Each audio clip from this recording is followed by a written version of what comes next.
Hi സുഹൃത്തുക്കളെ, secretariat assistant പരീക്ഷയുടെ notification already വന്നിട്ടുണ്ട്. അപ്ലൈ ചെയ്യാൻ നിലവിൽ. കൂടാതെ പരീക്ഷ എന്നാണ് ടെന്റേറ്റീവായി നടക്കുക എന്നും PSC നമ്മളോട് അറിയിച്ചു കഴിഞ്ഞു. മെയ്, ജൂൺ, ജൂലൈ ഇതിൽ ഏതെങ്കിലും ഒരു മാസത്തിലായിരിക്കും പ്രിലിമിനറി എക്സാമിനേഷൻ, അതായത് ഡിഗ്രി ലെവൽ കോമൺ പ്രിലിമിനറി എക്സാമിനേഷന്റെ കൂട്ടത്തിൽ തന്നെയാണ് അത് നടക്കുക. അത് മെയ്യിൽ തന്നെ നടക്കും എന്നുള്ള രീതിയിൽ തന്നെ നിങ്ങൾ പഠിച്ചു തുടങ്ങുക. മെയിൻസ് പരീക്ഷ ഓഗസ്റ്റ്, സെപ്റ്റംബർ, ഒക്ടോബർ മാസങ്ങളിലായിട്ട് നടക്കും. അതിലേതെങ്കിലും ഒരു മാസത്തിൽ നടക്കുമെന്നാണ് PSC അറിയിച്ചിട്ടുള്ളത്. ദാറ്റ് മീൻസ് ഓഗസ്റ്റിൽ തന്നെ പരീക്ഷ ഉണ്ടാവും എന്ന് കരുതുക. അതായത് മെയ്യിൽ പ്രിലിമിനറിയും ഓഗസ്റ്റിൽ മെയിൻസും പരീക്ഷ നടക്കും എന്നുള്ള രീതിയിൽ വേണം നിങ്ങൾ പഠിച്ചു തുടങ്ങാൻ. സെക്രട്ടേറിയറ്റ് അസിസ്റ്റന്റ് പോലെയുള്ള ഏറ്റവും പ്രസ്റ്റീജിയസ് ആയിട്ടുള്ള തസ്തികയിലേക്ക് ഇനി എത്ര നാളുകൾ പഠിക്കാൻ നമുക്കുണ്ട് എന്നുള്ളത് വളരെ വ്യക്തമാണ്. ഒരു 3, 4, 5 മാസം മാത്രമേ, ഒരു 4 മാസം മാത്രമേ എന്തുള്ളൂ നമുക്ക് പ്രിലിമിനറിക്ക് വേണ്ടിയിട്ട് പഠിക്കാനായിട്ടുള്ളൂ. അതിനുശേഷം ഒരു 3 മാസത്തിനുള്ളിൽ തന്നെ മെയിൻസ് പരീക്ഷയും വരും. അപ്പോൾ അതുകൊണ്ട് തന്നെ നിങ്ങളുടെ പ്രിപ്പറേഷൻ അതനുസരിച്ച് സ്ട്രോങ് ആക്കുക. അപ്പോൾ അതിന്റെ സിലബസ് എന്താണ് എന്നുള്ളതാണ് നമ്മൾ ഈ വീഡിയോയിൽ ഡിസ്കസ് ചെയ്യുന്നത്. നമുക്കറിയാം ഈ പറഞ്ഞ പേപ്പർ 2 രണ്ടാമത്തത്, അതായത് മെയിൻസ് പരീക്ഷയ്ക്ക് 2 പേപ്പറുകൾ ഉണ്ട് എന്നുള്ളതാണ് PSC അറിയിച്ചിട്ടുള്ളത്. അതിന്റെ വിശദമായ സിലബസ് നമുക്ക് നോക്കാം. 100 മാർക്ക് വീതമുള്ള 2 പേപ്പറുകൾ. ഓക്കെ, അത് നമുക്കപ്പോൾ പരിശോധിക്കാം എന്താണ് അതിൽ പഠിക്കാനുള്ളതെന്ന്. അപ്പോൾ സിലബസിലേക്ക് പോകും മുമ്പ് പറയട്ടെ, I+ ഈ പരീക്ഷയ്ക്ക് വേണ്ടിയിട്ട് ഡിഗ്രി കോമൺ പ്രിലിമിനറി എക്സാമിനേഷന് വേണ്ടിയിട്ട് ഏറ്റവും ഇന്റൻസീവ് ആയിട്ടുള്ള കോച്ചിങ് ഒരുക്കുന്നുണ്ട്. നമുക്കറിയാം ആദ്യ പടി പ്രിലിമിനറി പാസ്സാകുക എന്നുള്ളതാണ്. നമ്മുടെ കോഴ്സ് 70% എങ്കിലും കണ്ടിട്ട് നിങ്ങൾക്ക് ഈ പ്രിലിംസ് പാസ്സാവാൻ സാധിക്കുന്നില്ലെങ്കിൽ അടച്ച ഫുൾ ഫീസും നമ്മൾ തിരികെ നൽകുന്നതാണ്. അതായത് നമ്മുടെ കോഴ്സിൽ നമുക്ക് അത്ര വിശ്വാസമുണ്ട്, നിങ്ങൾ പഠിച്ചു കഴിഞ്ഞാൽ തീർച്ചയായിട്ടും നിങ്ങൾക്ക് കിട്ടും എന്നുള്ളത് കൊണ്ടാണ്. അപ്പോൾ കോഴ്സിന്റെ വിശദാംശങ്ങളും മറ്റുമൊക്കെ വീഡിയോ ഡിസ്ക്രിപ്ഷനിലുണ്ട്.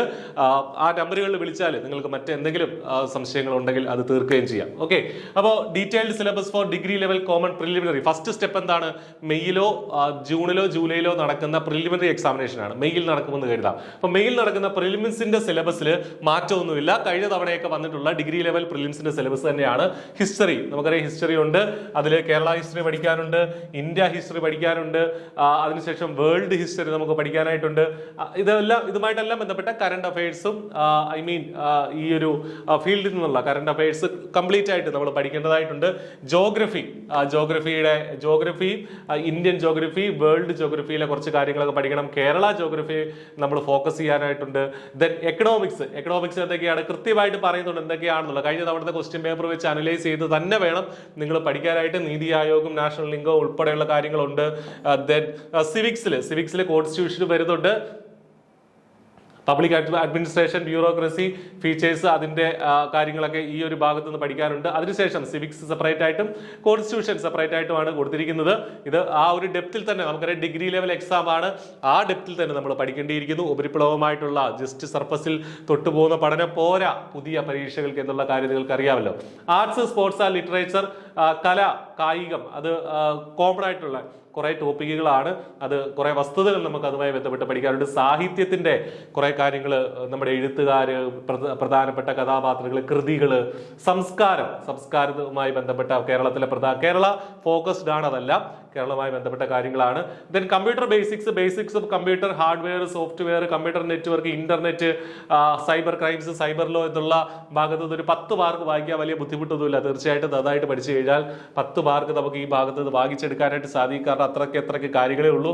സയൻസ് ആൻഡ് ടെക്നോളജി എന്ന് പറഞ്ഞിട്ട് S&T ബേസിക്കലി ഒരു സിലബസ് ഉണ്ട്. അത് വെച്ചിട്ട് കഴിഞ്ഞ തവണത്തെ ക്വസ്റ്റ്യൻ പേപ്പർ, കഴിഞ്ഞ തവണകളിലായിട്ട് നടന്ന ഡിഗ്രി ലെവൽ പ്രിലിംസിന്റെ ക്വസ്റ്റ്യൻ പേപ്പർ വെച്ച് വേണം നമ്മൾ ഇതിനെ അനലൈസ് ചെയ്യാൻ. എങ്ങനെ ചോദ്യങ്ങൾ വരും എന്ന് അതിൽ നിന്ന് നമുക്ക് മനസ്സിലാക്കാൻ സാധിക്കും.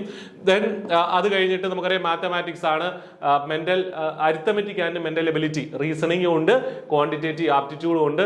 കുറെ ടോപ്പിക്കുകൾ കൃത്യമായിട്ട് കൊടുത്തിട്ടുണ്ട്. ക്വസ്റ്റ്യൻസ് മാക്സിമം ചെയ്ത് നോക്കുക. നമുക്ക് കൃത്യമായി മാർക്ക് വാങ്ങിക്കാൻ പറ്റുന്ന മേഖലയാണിത്. കാരണം മറ്റേതൊക്കെ ഒരു പക്ഷേ അവിടുന്ന് ഇവിടുന്നൊക്കെ ചോദ്യങ്ങൾ നമ്മൾ ഒരിക്കലും പ്രതീക്ഷിക്കാത്ത സ്ഥലത്തു നിന്നുള്ള ചോദ്യങ്ങളൊക്കെ വന്നേക്കാം. പക്ഷേ മാത്സ് ആൻഡ് മെന്റൽ എബിലിറ്റി ശരിയായി പഠിച്ചു കഴിഞ്ഞാൽ, ഷോർട്ട് കട്ടുകളോടെ പഠിച്ചു കഴിഞ്ഞാൽ കൃത്യമായിട്ട് എന്താണെങ്കിലും ആ മാർക്ക് നമുക്ക് ഉറപ്പിക്കാനായിട്ട് സാധിക്കും. അതുകൊണ്ട് ഈ ഭാഗം വളരെ ഇമ്പോർട്ടന്റ് ആണ് നിങ്ങളുടെ റാങ്ക് നിർണ്ണയിക്കുന്നതിൽ. ഇനി ജനറൽ ഇംഗ്ലീഷ്, ഗ്രാമറും ഉണ്ട്, വൊക്കാബുലറിയും ഉണ്ട്, രണ്ടും നമ്മൾ പഠിക്കേണ്ടിയിരിക്കുന്നു. മലയാളത്തിലും അതുപോലെ കൃത്യമായിട്ട് എന്തൊക്കെയാണ് പഠിക്കേണ്ടത് എന്നുള്ള കാര്യം, പദശുദ്ധി, വാക്യശുദ്ധി, പരിഭാഷ തുടങ്ങിയ കാര്യങ്ങളൊക്കെ നൽകിയിട്ടുണ്ട്. ഇങ്ങനെയാണ് 100 മാർക്ക് നമുക്ക് പ്രിലിമിനറി എക്സാമിനേഷൻ ഉള്ളത്. പ്രിലിമിനറി എക്സാമിനേഷൻ ഇത് എഴുതി നിങ്ങൾ പാസ്സാവുക. അതിനുശേഷം നമുക്കറിയാം മെയിൻസിലേക്ക് നമുക്ക് പോകാം. മെയിൻസിന് രണ്ട് പേപ്പറാണ്. ഒരു പ്രത്യേകത, മറ്റൊരു പ്രത്യേകത എന്താണെന്ന് വെച്ചാൽ പ്രിലിംസിന് 1.25 മണിക്കൂറും മെയിൻസിന് ഓരോ പേപ്പറിനും 1.5 മണിക്കൂർ വീതമാണ്. ആ ഒരു ഷെഡ്യൂൾ PSC ഇതിൽ തന്നിട്ടുണ്ട്. പ്രിലിംസിന് 1.25 മണിക്കൂറാണ്, മെയിൻസിന് എത്രയാണ്? ഓരോ പേപ്പറിനും 1.5 മണിക്കൂർ വീതമുണ്ട്. അപ്പോൾ ഇത് പേപ്പർ 1ന്റെ സിലബസ് ആണ്. ഏതൊക്കെയാണ്? ഹിസ്റ്ററി. ഈ പേപ്പർ 1ന്റെ മെയിൻസിലെ പേപ്പർ 1 എന്ന് പറയുന്നത് നമ്മുടെ പ്രിലിമിനറി എക്സാമിനേഷന് സമാനമായ സിലബസ് തന്നെയാണ്. History 7 mark, geography 7, economics 7, life science and public health അങ്ങനെ പിന്നെ ഫിസിക്സും കെമിസ്ട്രിയും ഇതാണ് സെപ്പറേറ്റ് ആയിട്ട് ഒന്ന് നൽകിയിട്ടുള്ളത്. 7 വീതം. ദെൻ ആർട്സ്, ലിറ്ററേച്ചർ, കൾച്ചർ നമ്മൾ പ്രിലിംസിന് പഠിക്കുന്നതാണ്, 8 മാർക്കുണ്ട്. സ്പോർട്സ് 3 മാർക്കുണ്ട്. കമ്പ്യൂട്ടർ ബേസിക്സും പഠിക്കുന്നതാണ്, 6 mark. Simple arithmetic, mental ability, റീസണിങ്ങിന് 15 മാർക്ക് കൊടുത്തിട്ടുണ്ട്. ജനറൽ ഇംഗ്ലീഷിന് 13 മാർക്ക്, മലയാളത്തിന് 13 മാർക്ക്. അങ്ങനെ ടോട്ടൽ 100 മാർക്ക്. അപ്പൊ ഇവിടെ ശ്രദ്ധിക്കുക, മാത്തമാറ്റിക്സ്, ഇംഗ്ലീഷ്, മലയാളം അതെല്ലാം കൂടെ കൂട്ടിയാൽ ഒരു വലിയൊരു മാർക്ക് വെയിറ്റേജ് തന്നെ വരുന്നുണ്ട്. അപ്പൊ അത് പ്രിലിമിനറിയുടെ ഒപ്പം തന്നെ നിങ്ങൾക്ക് ഇതിന് ഈ പേപ്പർ 1ന് വേണ്ടിയിട്ട്, മെയിൻസിലെ പേപ്പർ 1ന് വേണ്ടിയിട്ട് തയ്യാറെടുക്കാവുന്നതാണ്. അപ്പോൾ സിലബസ്, വിശദമായ സിലബസ് ഇവിടെ കൊടുത്തിട്ടുണ്ട്. നമ്മുടെ പ്രിലിമിനറിയിലുള്ള കുറേ കാര്യങ്ങൾ ഇതിൽ കയറി വന്നിട്ടുണ്ട്. പക്ഷേ ഫിസിക്സ്, കെമിസ്ട്രി ഒക്കെ കൃത്യമായിട്ട് എന്തൊക്കെയാണ് പഠിക്കേണ്ടത് എന്നുള്ള കാര്യം ഉൾപ്പെടെ ഇവിടെ നൽകിയിട്ടുണ്ട്. ഇതിന്റെ ക്വസ്റ്റ്യൻസ് ഇംഗ്ലീഷിലുണ്ടാവും, മലയാളത്തിലുണ്ടാവും എന്നുള്ള കാര്യം പ്രത്യേകം ഓർക്കുക. സ്പോർട്സിൽ എന്തൊക്കെയാണ് പഠിക്കേണ്ടത് എന്നുള്ള കാര്യം കൃത്യമായിട്ട് സ്പെസിഫിക് ആയിട്ട് നമ്പർ ഇട്ട് തന്നെ നൽകിയിട്ടുണ്ട്. അങ്ങനെ തന്നെ പഠിക്കുക.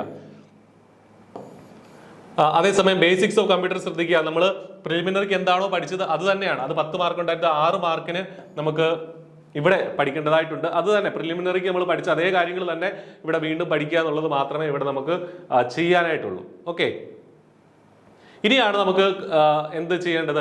ഇംഗ്ലീഷും മലയാളം ഒക്കെ പഴയ സിലബസ് തന്നെയാണ്. പേപ്പർ 2ന്റെ മെയിൻസിലെ പേപ്പർ 2ന്റെ സിലബസ് ആണ് പുതിയതായിട്ട് വന്നിട്ടുള്ളത്. നമുക്ക് ഇതുവരെ ഒരു ധാരണ ഇല്ലാത്തത് മെയിൻസിലെ പേപ്പർ 2ന്റെ സിലബസ് ആണ്. അത് ഇതാണ്. മെയിൻസിലെ പേപ്പർ 2 100 മാർക്ക് ഉണ്ട്, 1.5 മണിക്കൂർ ഡ്യൂറേഷൻ. അതെന്തൊക്കെയാണ് പഠിക്കാനുള്ളത്?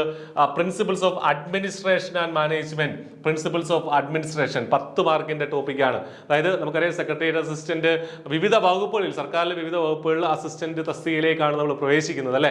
അപ്പോൾ അതനുസരിച്ചുള്ള അഡ്മിനിസ്ട്രേഷനുമായി ബന്ധപ്പെട്ട കാര്യങ്ങൾ അറിഞ്ഞിരിക്കണം. പ്രിൻസിപ്പിൾസ് ഓഫ് മാനേജ്മെന്റ് എന്താണ്, ഡെഫിനിഷൻ, ഇമ്പോർട്ടൻസ്, മാനേജ്മെന്റ്, ഇതൊക്കെ നോർമലി മാനേജ്മെന്റ് റിലേറ്റഡ് പരീക്ഷകൾക്ക് PSC ഓൾറെഡി ചോദിച്ചുകൊണ്ടിരിക്കുന്ന ചോദ്യങ്ങൾ തന്നെയാണിത് കേട്ടോ. അതായത് ഈ പറഞ്ഞ പ്ലാനിങ്ങും TQM അത്തരം കാര്യങ്ങളൊക്കെ നമ്മുടെ മാനേജ്മെന്റ് റിലേറ്റഡ് ആയിട്ടുള്ള പരീക്ഷകൾ ചോദിക്കുന്നുണ്ട്. നമ്മുടെ ഇതേ ചാനലിൽ ഉൾപ്പെടെ ഇതുമായി ബന്ധപ്പെട്ട ക്വസ്റ്റ്യൻ ഡിസ്കഷൻസ് ഒക്കെ നിങ്ങൾക്ക് കാണാനായിട്ട് സാധിക്കും. ഓക്കെ, ദെൻ മൂന്നാമത്തെ മൊഡ്യൂൾ നോക്കുമ്പോൾ കോൺസ്റ്റിറ്റ്യൂഷണൽ സ്ട്രക്ചർ. കോൺസ്റ്റിറ്റ്യൂഷൻ വളരെ വിശദമായിട്ട് നമുക്ക് ഈ ഒരു പേപ്പറിൽ ഈ ഒരു ഭാഗത്ത് പഠിക്കാനുണ്ട്. 12 മാർക്കാണ് കോൺസ്റ്റിറ്റ്യൂഷണൽ സ്ട്രക്ചറായിട്ട് പഠിക്കുക. ഇതൊക്കെ നമ്മൾ ഓൾറെഡി പേപ്പർ പ്രിലിമിനറിക്ക് വേണ്ടിയിട്ട് പഠിക്കുന്നതാണ്. ഈ കാര്യങ്ങളൊക്കെ കോൺസ്റ്റിറ്റ്യൂഷൻ നമ്മൾ വളരെ വ്യക്തമായിട്ട് എക്സിക്യൂട്ടീവ് പ്രസിഡന്റ്, വൈസ് പ്രസിഡന്റ് ഇതൊക്കെ പഠിക്കുന്നതാണ്. കോൺസ്റ്റിറ്റ്യൂട്ട് ആ ഒരു ടേംസും അതുപോലെ തന്നെ ആർട്ടിക്കിളുകളൊക്കെ നമ്മൾ പഠിക്കുന്നതാണ്. നാലാമത് central state relations under the constitution. അതാണ് 8 മാർക്കിനുള്ളത്. Relation between union and states, legislative relations തുടങ്ങിയ കാര്യങ്ങളുണ്ട്. Then Kerala model economy and development എന്നുള്ളതാണ് അടുത്ത ഒരു പാർട്ടായിട്ട് വരുന്നത്. കേരള എക്കണോമി 15 മാർക്കിന് നമുക്ക് പഠിക്കാനായിട്ടുണ്ട്. നമ്മുടെ കേരളത്തിന്റെ എക്കണോമിയുമായി ബന്ധപ്പെട്ട കാര്യങ്ങളാണ്. നമ്മുടെ അതിനുള്ള ഡോക്യുമെന്റ് ഒക്കെ ബേസ് ചെയ്ത് വേണം നമ്മൾ പഠിക്കാനായിട്ട്. Okay, then Kerala model of development അത് 15 മാർക്കിന് വലിയ ഒരു ഇമ്പോർട്ടൻസ് ആണ് അതിന് കൊടുത്തിട്ടുള്ളത്. 15 mark Kerala model of development. Kerala model of development evolution, significance, features, adult literacy, women empowerment programmes തുടങ്ങിയ കാര്യങ്ങളാണ് ഈ ഒരു ഭാഗത്ത് നിന്ന് 15 മാർക്ക് ഇതിനുണ്ട് എന്നുള്ള കാര്യം ഓർക്കുക. അതുകൊണ്ട് ശ്രദ്ധിച്ച് തന്നെ നമ്മൾ പഠിക്കേണ്ടതായിട്ടുണ്ട്. അടുത്ത പാർട്ടാണ് എൻവയോൺമെന്റ്, ക്ലൈമറ്റ്, ഡിസാസ്റ്റർ മാനേജ്മെന്റ് എന്നുള്ളത്. 10 മാർക്കാണ് ആ ഒരു module. Basic concepts of ecosystem, biodiversity, forest, കുറച്ച് എന്താണ് സയൻസ്, ബയോളജിയുടെ ഒക്കെ സഹായം ഇവിടെ ആവശ്യമായിട്ട് വരും. 8ാമത്തെ മൊഡ്യൂളിൽ 10 മാർക്കാണ്. അത് ഡിസാസ്റ്റർ മാനേജ്മെന്റ് ആണ്. അതുമായി ബന്ധപ്പെട്ട കാര്യങ്ങൾ, അത്തരം ഇൻസ്റ്റിറ്റ്യൂഷൻസ്, NDMA, NDRF, DDMA തുടങ്ങിയ കാര്യങ്ങളൊക്കെ നമുക്ക് ഇതുമായി ചേർത്ത് വെച്ച് പഠിക്കാനായിട്ടുണ്ട്. 9ാമത്തെ മൊഡ്യൂൾ ഇ ഗവേണൻസ് ആണ്. ലാസ്റ്റ് മൊഡ്യൂൾ ആണ് പേപ്പർ 2ലെ e governance. Basic objective e governance, അതുമായി ബന്ധപ്പെട്ട കുറേ കാര്യങ്ങളും ഈ ഭാഗത്ത് നിന്ന് പഠിക്കാനുണ്ട്. ഇതെല്ലാം ഒബ്ജക്റ്റീവ് ടൈപ്പ് ക്വസ്റ്റ്യൻസ് ആണ് ഇതിൽ നിന്ന് വരുന്നതെന്ന് മനസ്സിലാക്കുക. അപ്പൊ ഇതാണ് സെക്രട്ടേറിയറ്റ് അസിസ്റ്റന്റിന്റെ വിശദമായ സിലബസ് എന്നുള്ള കാര്യം മനസ്സിലാക്കുക. പ്രിലിമിനറി സിലബസ് നമ്മൾ ഡിസ്കസ് ചെയ്തു. മെയിൻസിൽ 2 സബ്ജക്റ്റ് ഉണ്ട്. പേപ്പർ 1 ഉണ്ട്, പേപ്പർ 2 ഉണ്ട്. പേപ്പർ 1 നമ്മൾ പഠിച്ചു. പേപ്പർ 2 പുതുതായിട്ട് വന്നിരിക്കുന്ന ഒരു സിലബസ് ആണ്, സ്പെഷ്യൽ ടോപ്പിക്കുകളാണ്. അതിൽ എന്തൊക്കെയാണ് പഠിക്കേണ്ടത് എന്നുള്ളത് വളരെ വിശദമായിട്ട് നമ്മൾ കണ്ടു. അപ്പോൾ എന്താണെങ്കിലും പഠനം ആരംഭിക്കുക. ഈ സിലബസ് പ്രിന്റ് ഔട്ട് എടുത്ത് വെച്ച ശേഷം PSCയുടെ സൈറ്റിൽ അവൈലബിൾ ആണ്. പ്രിന്റ് ഔട്ട് എടുത്ത് വെച്ച ശേഷം മുന്നിൽ വെച്ച ശേഷം കൃത്യമായി ഡിവൈഡ് ചെയ്ത് നിങ്ങളുടെ പഠനം ആരംഭിക്കുക. കോച്ചിങ്ങിന്റെ സഹായം ആവശ്യമാണെങ്കിൽ I+ നിങ്ങളോടൊപ്പം ഉണ്ട്. താഴെ കാണുന്ന ഡിസ്ക്രിപ്ഷനിലും ഫസ്റ്റ് കമന്റിലുമായിട്ട് കാണുന്ന ഫോം ഫില്ല് ചെയ്യുക, അല്ലെങ്കിൽ ആ നമ്പറുകളിൽ വിളിക്കുക. ഓക്കെ, അപ്പോൾ നന്നായിട്ട് പഠിക്കുക, സെക്രട്ടറി അസിസ്റ്റന്റായി ജോലി നേടുക. All the best. Thank you.